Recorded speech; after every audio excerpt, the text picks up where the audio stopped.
Salut, salut. Aujourd'hui, je vais pas me filmer. Je vais vous faire la vidéo, la troisième partie sur la viande. Donc, en fait, pour ça, voilà, je suis chez ma tante et je vais vous donner mon point de vue. Comme je vous l'ai dit dans les autres vidéos, je suis pas végane ni végétarienne. J'aime la viande. De temps en temps, j'en mange pas non plus des masses. C'est pour ça que je vous ai fait un petit calcul pour essayer de vous raisonner parce que je pense que c'est sûrement la meilleure chose à faire en fait, de manger modérément en fait de la viande. Euh, donc voilà, ça c'est surtout un petit message aux véganes. Parce que voilà, même si vous avez pu le comprendre, je suis assez d'accord sur les principes de ne pas exploiter les animaux comme ils le font, les grandes sociétés, tout le tralala. Là-dessus, je suis d'accord avec vous.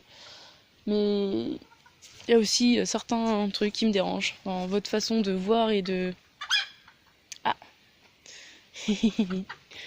Voilà, je vous présente une des poules dinosaures de Tata, qui est trop mignonne. Elle a des grandes pattes. Et donc voilà, comme vous pouvez voir, les poules elles font un petit peu ce qu'elles veulent. Hein. Elles sont dans leur grand poulailler, qui d'ailleurs a été construit par mes propres moyens avec l'aide de 2 personnes. 3 mètres de large sur 4 mètres de long, sur je crois que c'était 2,50 mètres de haut. Donc voilà, et les seules poules qui sont enfermées en fait là, en ce moment, c'est la petite maman avec ses petits poussins, donc 8 petits poussins qui sont nés il n'y a pas si longtemps. Donc voilà, je pense que la viande, si on l'exploite pas comme les grosses sociétés le font, on peut se permettre de manger de la viande de temps en temps. Là, par exemple, elles sont très, très heureuses, elles ont des petits noms chacune. Par exemple, celle qui est la petite maman là, elle s'appelle la petite blonde. Faut savoir que cette poule d'ailleurs, c'est un peu l'anarchiste du groupe. Parce que, à part maintenant où elle est dans un poulailler d'ailleurs, d'habitude elle ne dort jamais à l'intérieur. Parce que bon, Tata décide de laisser ses poules un peu faire ce qu'elles veulent, clairement.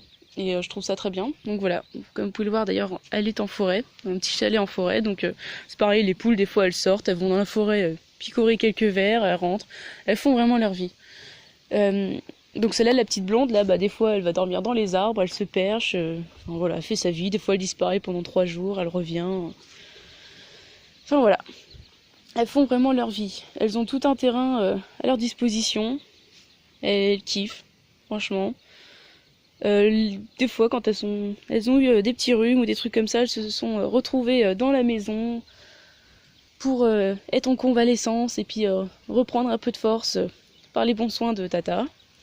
Donc voilà, je pense que bon là, comme vous expliquez, on ne mange pas les poules ici pour l'instant.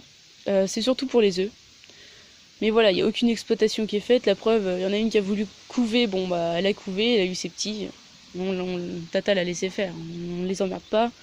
Les autres, elles veulent pas couver, elles font leurs œufs, hop, puis elles repartent tout de suite. D'ailleurs, je vais essayer d'aller vous les montrer et de vous montrer le coin où elles mangent. Donc voilà, la petite mangeoire qui a été construite. Voilà, avec la petite poule dinosaure, la deuxième, parce qu'elles sont 2. Elle fonctionne un peu en binôme. Donc voilà, les petites poules qui sont là d'ailleurs, avec la Beatles qui est en train de bouger au milieu. Il y a notre Beatles, je sais pas ce qu'elle est.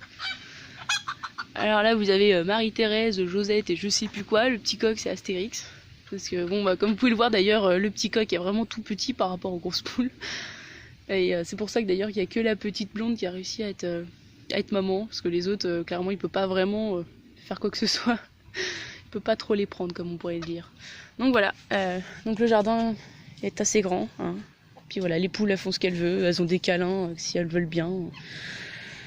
Voilà. Donc voilà, ce que je pense de la viande, moi, c'est que être vegan ou être végétarien, c'est bien mignon, mais on n'est pas obligé d'imposer nos idées. Si la personne n'a pas envie de manger de la viande, elle peut le faire, mais elle n'est pas obligée de faire chier le monde pour dire ce que tu fais c'est pas bien ou vice versa en fait. Juste peut-être voir juste dans la modération, et c'est pareil, je pense que ça sert à rien de faire tout un pataquès aux gens qui mangent de la viande, leur dire que c'est pas bien de manger de la viande, faut arrêter. Les gens qui mangent de la viande, ils aiment la viande clairement. Ça sert à rien de leur dire d'arrêter de manger de la viande, ils le font pas. Faut mieux peut-être y aller petit à petit. S'ils commencent déjà juste à moins consommer, et si ton message était ok, consomme moins de viande, ça ferait du bien à la planète, ça marcherait peut-être mieux. Donc voilà, je vais vous laisser là-dessus. Je vous fais des bisous.